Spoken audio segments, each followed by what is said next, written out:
Good morning. Welcome to Westbridge Church. My name is Jeremiah. I'm one of the pastors here. It's awesome to have you with us today. And I want to say hello to those of you joining us online. Thanks for participating through that venue. If you're in a parent viewing room, great option if you have small children you prefer to keep with you during the service. And anybody checking us out in our cafe, great to have you here. A couple of quick things.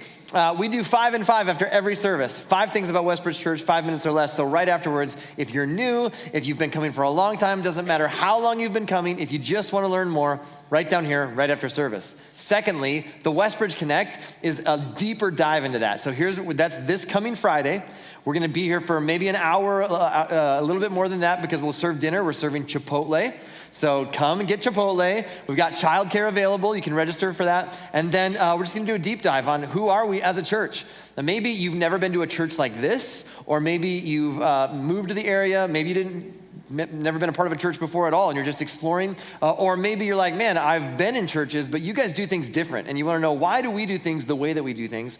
That's for you. That night is for you. So register for that on the Church Center app, on our website. Go to the events and sign up for that. That's going to be a really, really great night where we walk through who we are, our core values, who we're striving to be, and how you can be a part of it. So we don't want you to miss that. And then finally, all of these, all in your seats, there's group catalogs. Our groups kick off next week. And a couple of them in particular, if you participated in Run for Her last year, or you want to participate this year, that's in the group catalog. You can sign up through the group catalog. There's a welcome breakfast for that coming up in February.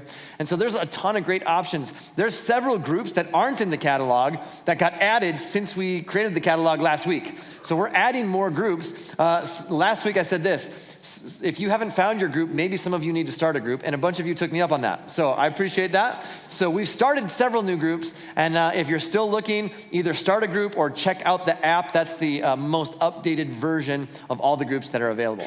And that's it. So we kicked off this series. This series is called Holy Shift. And the reason for that is because in the new year, we said there are some foundational habits that we can put into place, some really fundamental shifts in our thinking, in our behaving, that if we will make these simple shifts, it'll actually affect our life in an incredible way. That these fundamental shifts have the ability to actually put us on a trajectory to live the kind of life that God wants us to live. And so last week we said, we're better together. That we want to make a shift from me to we. That we are better together, and so we want to, get really good at doing together better. And so that's a big shift. This week, we're going to talk about something a little different. I want to start by asking you to finish this sentence, okay? This sentence right here. If I just had blank, I'd be happy. If I just had blank, I'd be happy. So I want you to take 15 seconds, and whatever that is, share it with the person next to you. Ready? Go. Now, if that's too personal, just make something up, okay? That's fine. If I just had blank, then I'd be happy. If you're online, drop it in the chat. Let us know. If I just had this, I'd be happy.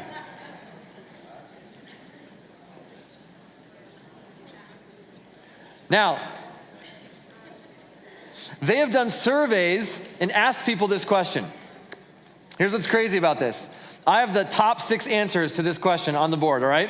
And I figured we'd do this kind of Family Feud style, all right? So here we go.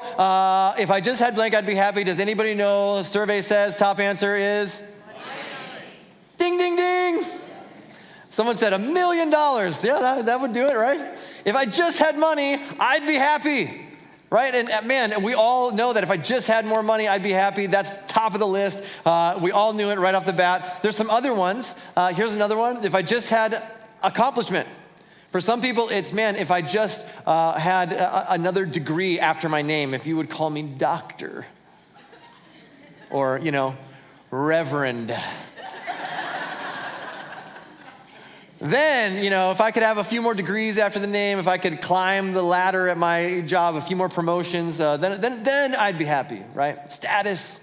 For some people, it's this. If I just had appearance, I'd be happy. If I could just be a little bit more beautiful, a little bit, more handsome, a little more pretty. If I could, change my appearance, look a little younger. For other people, if I just had a house or a car. Again, this goes back to possessions, right? House, car. If I just had a house, if I just had a car, maybe I have a car, but if I just had one that I didn't have to, put jumper cables on every time I wanted to get it going. If I just had romance, I'd be happy. If I could just find that guy, that girl, that, my soulmate, then I'd be happy. Then my life would be complete. And then finally, this was number 6. If I just had a consumer or food item, then I'd be happy. These are the people that are like, I just need a taco. Come on. If I just had a taco, I'd be happy. And here's what's amazing. 93% of people believe that their happiness is found in one of these 6 items. 93% of Americans thought, if I could get one of these 6 items, I'd be happy. And here's what else is fascinating. The social scientists that do all the surveys and figure out all the behavior and the mindset and all the things, they said that every single one of these things, when we get them, the maximum amount of time that it makes us happy is 3 days. So you get it and you're like, yes! You're happy for 3 days. And it's true, because then all of a sudden you're like, well, now I need more. Now I need more money and more accomplishment. And I need to look better. And it's just, their appetites that are never satisfied. And then here's another thing that's fascinating. Every year they do something called the Harris Poll, and they poll people on if they are happy or not. And every year they do this. And does anyone want to guess the percentage of Americans who say they're happy? In the culture that we live in, with all the stuff that we have, here's the percentage of people who say they're happy. 33%. 1/3 of Americans are happy, and they even say this, the number is actually lower than that because there is a certain type of people, a certain group of people that are just wired that they're gonna lie about it no matter what because they don't want to admit that they're not happy.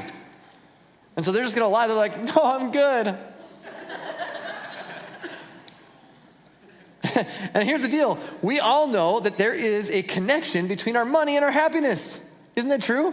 And whenever you hear a speaker or a pastor or someone like me say, you know what, money won't make you happy, money won't make you happy, money won't make you happy. You're kind of like, yeah, sure. And none of us believe that. I don't believe that, and you don't believe that. I don't care how many times we hear money won't make you happy. We always think, well, try me. Where do I sign up for the social experiment? Like, give me $1 million to spend, and then you can just gauge me and see if I'm happier at the end. And the end of the day, we all think money might make me a little more happy, right? And someone said this to me once, money won't make you happy, but you've never seen someone on the back of a jet ski not smiling. Yeah, that's true. That's a good point. That's because there is a connection between happiness and money. And bear with me here. You're like, man, I'm checking out church for the first time. I knew it. You're going to talk about money. Here we go. So I promise you, we're not a cult. Okay, I promise you, we're going to talk about this in a really healthy way. And, we only use the jet on Sundays, all right? But here's the truth.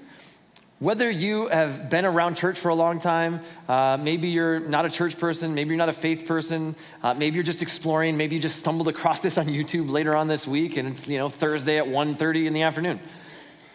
Here's the reality. Let's just for a second suspend the idea that we're in church. Let's for a second suspend the notion that, I'm a pastor and this is church and this is, about faith. Let's just look at common sense. Let's just look at this idea that is extremely helpful for us.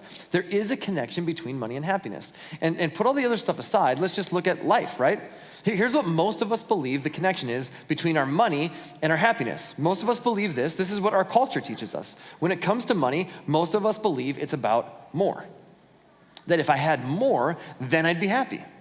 If I had more money, then I'd be happy. Let me ask you a couple of questions and just keep your eyes and your elbows to yourself. How much more money would it take to make you more happy? How much more money would it take to make you more happy? See, here's how you can define happiness. And when you say, well, what does happy mean?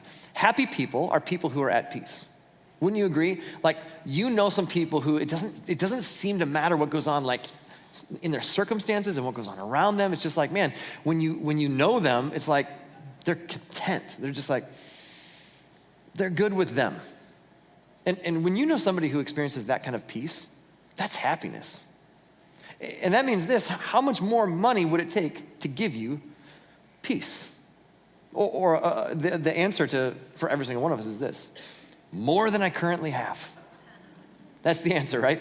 And yet, here's what's fascinating about this. You know people who have a whole lot more money who don't have a whole lot more peace. And you know people who have a lot less money who seem to have a lot more peace. And so the connection must not be to more. The connection between my happiness and my money, more must not be the connection. In fact, King Solomon was a guy who lived thousands of years ago. The scriptures tell us he had incredible wisdom as a gift from God. He was one of the wisest men who ever lived. As a result of that, he leveraged his wisdom and gained a lot of wealth, a lot of fame, a lot of status. And he journals about this. He actually writes and keeps like a log of like the things that he pursued and the things that he accumulated and the things that he accomplished. And then he writes about how it affected his life. And it's so fascinating to read some of these journal entries from this guy who had incredible wisdom and incredible wealth, and he lived thousands of years ago. Listen to what he writes about this subject, and it's so incredibly practical for us today. He says, "Those who love money will never have enough. How meaningless to think that wealth brings true happiness. The more you have, the more people come to help you spend it, as every lottery winner will tell you. So what good is it? What good is wealth except perhaps to watch it slip through your fingers? People who work hard sleep well, whether they eat little or much, but the rich seldom get a good night's sleep. There's another serious problem I have seen under the sun. Hoarding riches harms the saver. Money is put into risky investments that turn sour, and everything is lost. In the end, there's nothing left to pass on to one's children. We all come to the end of our lives as naked and empty-handed as the day we were born. We can't take our riches with us." It's fascinating, right? It's such wisdom. That means this idea that we struggle with, that my happiness is tied to more when it comes to money, is really not a 21st century issue. It's not an American issue. It is a people issue. Solomon was dealing with this 3,000 years ago and writes about it. This has been affecting us for thousands and thousands of years, and we can't seem to figure out that the connection between money and happiness isn't more. Rather, here's what Jesus taught. Jesus would say this: the key to money is management. It's management. It isn't about more. It isn't about how much you have, how much more you have. It's about how you manage however much you have. However much more, however much less, whatever amount you have, that's what determines whether or not you're going to be happy when it comes to money. Not how much more, but how do I manage whatever amount has been entrusted to me? See, money actually can contribute to your happiness if you manage it well. You could say it like this: anything that undermines your peace, if peace is what really happiness is all about, then anything that undermines your peace undermines your happiness, right? And that means if you mismanage your money, you undermine your own peace, regardless of how much more of it you earn. If you're not at peace, you're undermining your own happiness. This is where many Americans find themselves today, because if you don't manage your money will manage you. And if your finances are managing you, then you don't have peace. You feel out of control, and in any area of your life where you feel out of control and there is anxiety and you feel anxiety, you don't have peace. So you're undermining your own happiness if you don't manage your money in a way that, if you're constantly pursuing more. Constantly pursuing more means less peace. But managing it in a way that is wise brings peace, which means it brings happiness. That's why the words of Jesus carry so much weight. That's why they're so practical. When Jesus talks about this, here's what he says. He says, look, no one can serve two masters. You'll hate one and love the other. You'll be devoted to one and despise the other. You cannot serve God and be enslaved to money. It's interesting language. You would think Jesus would say that the opposite of God is you can't be devoted to God and serve the devil or Satan or evil or sin, right? But he doesn't. The opposite of God in this context is money. Why is that? Because he's talking about devotion. Jesus says you will either serve God and be devoted to God, or you'll be enslaved to your money and possessions. And in Jesus' way of thinking, the chief competitor for our devotion is our pursuit of more. More possessions, more things to acquire and accumulate, and more things to possess. And God wants your devotion. That means God wants to call the shots in your life. He wants to be the Lord of your life, because he created you and because he loves you and he wants good for you. And there's something else that wants to call the shots in your life. Your desire and my desire for more stuff. That also wants to call the shots in my life. And Jesus says, but you can't have it both ways. You can't have two masters. You'll be devoted to one or the other. Well, what does it mean to be devoted to? It means I've got my eye on. It means devoted to means this is what's driving me. Devoted to means this is what I'm committed to. Devoted to means that's my filter for decision making. This is what I'm moving towards. So let me ask you this. Has your desire for something ever caused you to do something stupid? For sure.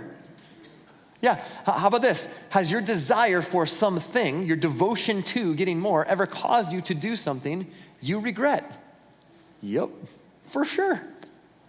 That's amazing, isn't it? Think about that. That's a desire for that equates to a devotion to. You're devoted to that thing. You were devoted to acquiring the thing that you wanted. Your devotion to your desire to spend in order to satisfy some appetite that will never be satisfied by simply getting more. And yet we want to satisfy that appetite, so we pursue more, we do something stupid, we do something we regret, and then we're like, now I'm happy for 3 days. And then we need more. And Jesus says, in that process, you actually become enslaved to money. It becomes your master. You can't be devoted to God and at the same time devoted to the pursuit of more all the time. And here's where this starts out for us. There's 3 words in our culture that are associated with money. And the first word is this: discontentment. Discontentment. This word is a powerful thing. Discontentment ensures that I'm never satisfied with what I have because I'm always aware of all that I don't have. And man, our culture does a fantastic job of keeping us aware of all that we don't have, doesn't it? It's unbelievable. Awareness drives our contentment. Awareness is a powerful dynamic. When I'm aware of what others don't have, when we send global teams to other parts of the world and you see the way that other people around the world live and you suddenly become aware of what others don't have, it makes you feel incredibly wealthy. You feel incredibly blessed and incredibly wealthy and incredibly fortunate. And then when you suddenly become aware of what you don't have, you feel poor. You got gypped. It's amazing how that shifts in our mind, isn't it? And our culture does a great job of keeping us aware of all the things we don't have, the things that need to be upgraded, the things that are newer and shinier and faster and better. You can't even remember all the times you walked through the mall and thought, I didn't even know that existed. And now I need it. I need one of those. 10 seconds ago, it wasn't even on my radar. But now it's like, I gotta leverage whatever I can to get one of those things. That's amazing. You go to your friend's house and their house is bigger. It's a little bit newer. It's got some modern touches. And you get back to your place and you're like, this all sucks. All your unfinished projects suddenly just staring you in the face, you know? It's discontentment. And awareness fuels that discontentment, right? And here's another money word: greed. That's a fun one, right? Here's what's great about greed. I mean, just between you and me, let's just keep it in the room, right? I can always tell when someone's greedy. And it's none of us. That's what's amazing about it. Like, I can always tell when someone's greedy, but it's never me and it's never you, right? So it's fascinating how that works. But greed, this is one of those things that we don't talk about because none of us are greedy. But I can tell you who is. Let's look at Jesus' definition of greed. See, greed is simply the assumption that everything is for my consumption.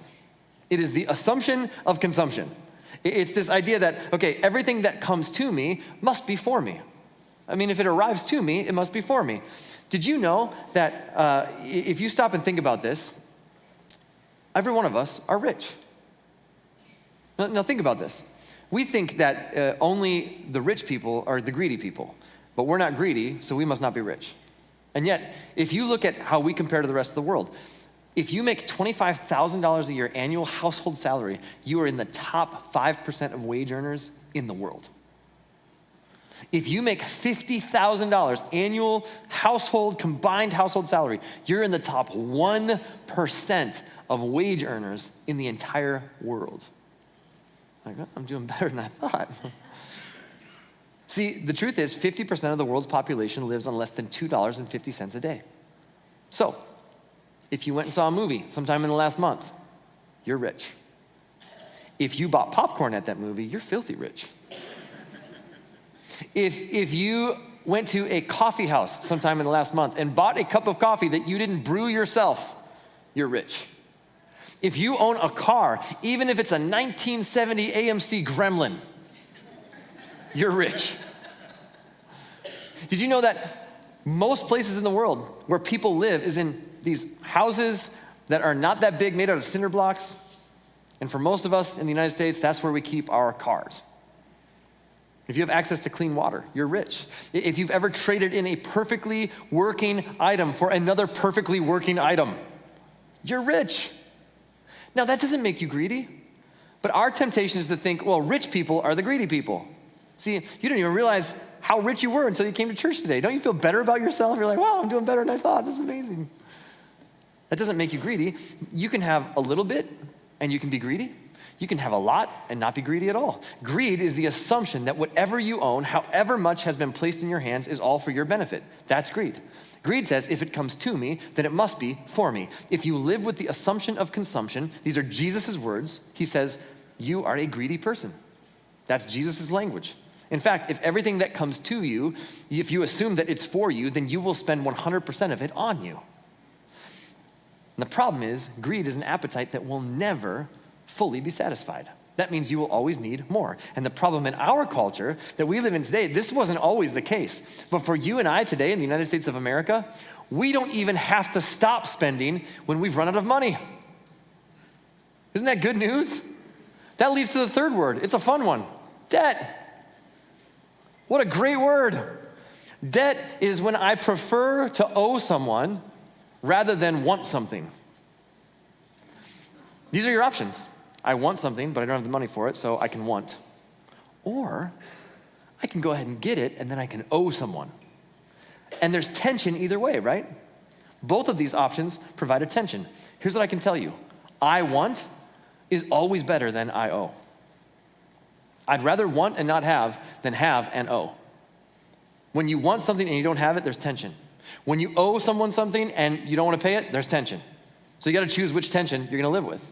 And we've all lived long enough to know that the tension of wanting something and not being able to get it is a lot better than owing someone something and not being able to pay it. That's a tension you don't want to live with. I want, that's between you and God. God, I really want this. I just can't afford it. That's between you and God. I owe, that's between you and your creditor. And God sides with your creditor. Because if you're a follower of Jesus, you should pay what you owe. And the crazy thing is, the more money you make, the more tempted we are to leverage debt and to go into debt. And it's absolutely pointless because what you're doing is you're trading your peace for something that can never bring you peace. It's fascinating to think about. Now, let me just ask you one more question as it relates to these three words, because you've got these words, right? You've got discontentment, and you've got greed, and you've got debt. And they're all up on the screen, so let me ask you this question. Which one of these words makes you happy? Any of them? Is anybody just like, oh, debt, that's the one? No. Every one of these erodes your happiness. Discontentment erodes your happiness. Greed erodes your happiness. Debt erodes your happiness. So this is just pretty much common sense, right? None of this stuff makes you happy. So here's the application. Stop. Just stop it. This is what Jesus would say. Just don't do that anymore, right? If the connection between money and happiness is how you manage it, then get rid of these three things and you'll be a lot more happy with your money. How much money would it take to eliminate discontentment? How much more money would it take for you to eliminate greed? See, at the end of the day, these are heart issues. They're not solved with more. You'll never solve your discontentment with more. You'll never solve greed with more. You'll never solve debt with more because they're appetites that are never fully and finally satisfied. So instead, the issue with heart issues isn't about more. It's about how do I manage what I've been entrusted? And the plan that we find for wise management has always been the same. We started this church almost 18 years ago, and every time that we talk about giving, we say the exact same thing. Like, this is so repetitive. I don't know how else to teach it. This is just so basic. This comes right from the scriptures. It's wisdom. Even if you're not a faith person or a God person, like this will help your life. Okay, here's the principle. We taught it to our kids. We teach it every single time we talk on this. We'll always come back to this. Give, save, live. Give, save, live. Give, save, live. Give, save, live. Give, save, live. Give, save, live. My hope is that someday you'll go, hey, somebody goes, what does Westbridge teach about money? Oh, that's easy. Give, save, live. Give first you give, then you save, then you live on the rest. And for most of our culture, this is what we do.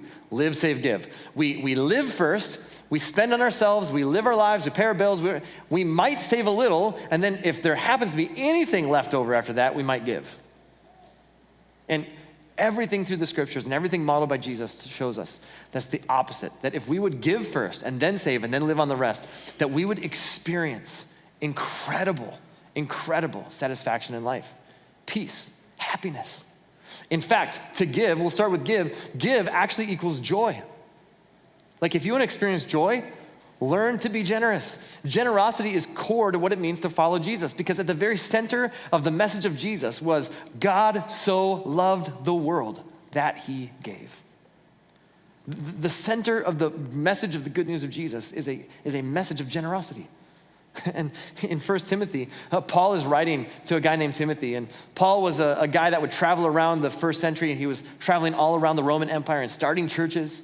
He started a church in Ephesus. And then he turns that church over to a young guy named Timothy. And he's writing back to him and describing how people who have extra, followers of Jesus who are rich in this world, how they should handle that. He gives him a couple pieces of wisdom.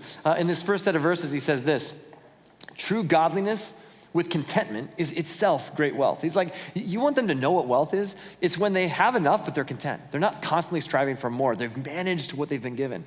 After all, we brought nothing with us when we came into this world, and we can't take anything with us when we leave it. So if we have enough food and clothing, let us be content. Great wisdom. And then a few verses later, he continues and he says this.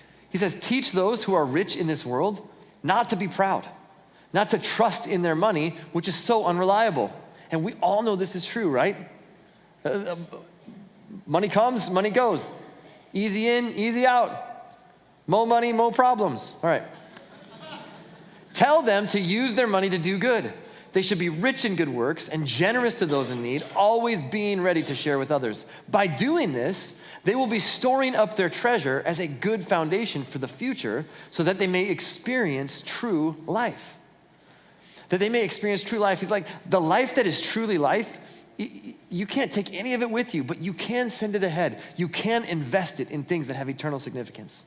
And living a life of generosity fights against the assumption of consumption. Hey, I want to challenge every single person who's a follower of Jesus. Now some of you you'd say this, okay, I'm just exploring here. Well, slow your roll, preacher man. Like, this is my first time and I'm just checking this thing out, all right? Totally understandable. You keep exploring, you keep asking questions. For every single one of us who has said yes to the grace of Jesus, that we have received an incredible gift from God. If you're a follower of Jesus, then I want to challenge you. Let that grace that you've received from Jesus so affect you and so change your heart, so change your mindset that you would say, man, freely I have received, freely I will give. I want to challenge you, if you're a follower of Jesus, I want to challenge every person who's a follower of Jesus to give regularly, intentionally, and systematically every time that you receive.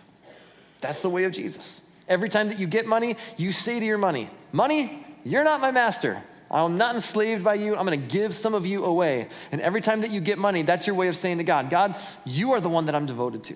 So I'm going to give first. Give, save, live, give, save, live. So the first part of that is give. And when you do that, here's what you experience. Joy. If you've never experienced the joy that comes from giving out of what's been entrusted to you, I'm telling you, there is incredible joy in living a generous life. In fact, we get the word miserable from the word miser. The person who lives like this ends up living a miserable life. And the person who lives open-handed and says, freely I have received, freely I will give. That's the kind of person that lives a joy-filled life. And so the first thing you want to do, every time that money comes in, the first thing you do, give. You'll experience joy. The second thing, save, right? Give, save, live. Number 2, save. That equals peace. You want to experience peace? Don't spend everything that comes your way, right? And you save, you put it away into savings. You say, well, man, I don't know if I can afford to do that. For most of us, we can't afford to do that and maintain all of our current lifestyle. If we would make some lifestyle adjustments, we could afford to save. Money in the bank leads to peace of mind. Here's what I can tell you. Greed never brings you peace. It won't. Discontentment never brings you peace. Debt never brings you peace. And if your happiness is tied to peace, then you would be wise to give, save, live on the rest. Give first, save next. Again, in Proverbs, the wisdom of Solomon, he writes this: the wise have wealth and luxury, but fools spend whatever they get. That's called me at 15. When it came to me, it didn't spend long in my pocket. I was like, I got some money, I gotta spend it. That's a foolish way to live your life. If you spend whatever you get, you will not be at peace. And that leads us to number 3. Number 3 is live on the rest. That equals freedom. When you give, and then you save, and then you live on the rest, it equals freedom. The way that you combine generosity and wisdom is give, save, live on the rest. Give, save, live on the rest. Give, save, live on the rest. In fact, such incredible wisdom. And again, even if you're not a church person, you should put this into practice in your life because it's such good wisdom. It's such good common sense. Solomon would write this. He would say, do your planning and prepare your fields before building your house. Here's what that means. In the agricultural society that Solomon was a part of, the fields are income producing. And the house is income spending, right? The money's going out. It's an expenditure. And so what Solomon would say is this: hey, before you build your house, make sure you know what's coming in. Before you have expenses that are going out, make sure you know what's coming in. And for some of us, we're like, let's just go for it and then hope that the money comes in. Let's spend it because I want it, and I'd rather owe than have to want. Solomon says it's not a wise way to live your life. And here's what you're doing unintentionally. You think it's going to lead to happiness, and it might, for 3 days. And then, you know what you're robbing yourself of? Peace. You won't have peace. And when you don't have peace, you won't be happy. If it undermines your sense of peace, you're undermining your own happiness by your own actions. So don't do that. Solomon would say, look, do your planning, prepare your fields before you build your house. And then you can build your house to the size appropriate to what's coming in. And then he would write this, and again in Proverbs, such great wisdom. Know the state of your flocks. Put your heart into caring for your herds. For riches don't last forever, and the crown might not be passed to the next generation. Solomon says, look, the economy is not always going to stay the same.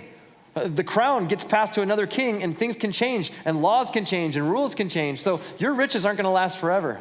The economy comes and goes. So don't depend on that. Know the state of your flocks. Know the state of your herds. Know what's coming in before you say what's going out. You know what that is? Freedom. When you go to set your budget, you don't say, what do I want? You say, hey, how much is coming in? First, I'm going to give this, then I'm going to save this, and then here's what's left. And I'm just going to live on whatever's left. And what you experience in that is freedom. In fact, here's what we've taught our kids. 10, 10, 80. If you're like, well, how much do I give? How much do I save? 10, 10, 80. Give 10% right off the top. Put 10% in savings right off the top, and then live on the rest. And if you will give, save, live, 10, 10, 80, here's what you'll have. Joy, peace, and freedom. Joy, peace, and freedom. This is a holy shift from I gotta have more to I just gotta manage however much is coming in. This is the connection between happiness and money. This is how you make your money make you happy. You cannot serve two masters. The connection between your money and your happiness is not more. It is how you manage however much has been given. When I was 10 years old, my dad had just gotten out of jail. He was heading right towards Marvin Gardens. We were playing Monopoly. And sorry, I should have said it that way first. And my dad played Monopoly not like some pushover parent that would like let his kids win or even try to teach you the rules, all right? He was ruthless. There were no participation trophies in Monopoly at our house. And when you're younger and you get that first amount of money in the beginning of the game, you don't want to spend it. You're like, oh, got a couple of 500s here, I got some money. And you don't want to spend it, but what you know as an adult is that you got to spend money to make money. My dad knew that. And so he would he'd buy every property that he could. He'd leverage his properties, mortgage those properties to buy more properties so he could build hotels. And I'm just like, no, I got to keep these couple of 500s, right?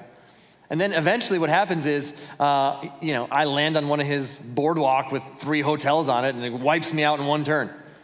And I could never figure out how to beat him. And then finally I'm just like, okay, I'm catching on. I'm 10 years old, I'm catching on. And I realize what I got to do is what he's doing. I got to spend everything, buy as many properties as I can, get all of it as I can. And so this one night, I'm 10 years old, I finally figure it out.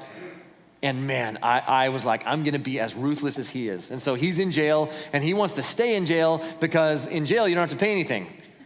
And so he rolls doubles, and I'm like, yes, he's getting out of jail. He's heading straight for Marvin Gardens. I'm like, this is it. And he lands on Marvin Gardens, and I wiped him out. I took every last dollar and every shred of his dignity. It's awesome. I can remember where I was sitting. I can remember the scene. I mean, it was amazing. Such a core memory for me, okay? And then my dad said something I'll never forget. Make sure you put it all back in the box before you go to bed. Like, what? Time out, wait, what? No. I want to bronze this right now. Like, I want it to sit permanently on our dining room table as a testament to my business acumen, all right? Hey, make sure you put it all in the box before you go to bed. That was a pretty short-lived victory. All of my hotels, all that I had accomplished, all that I had accrued, it all goes back in the box.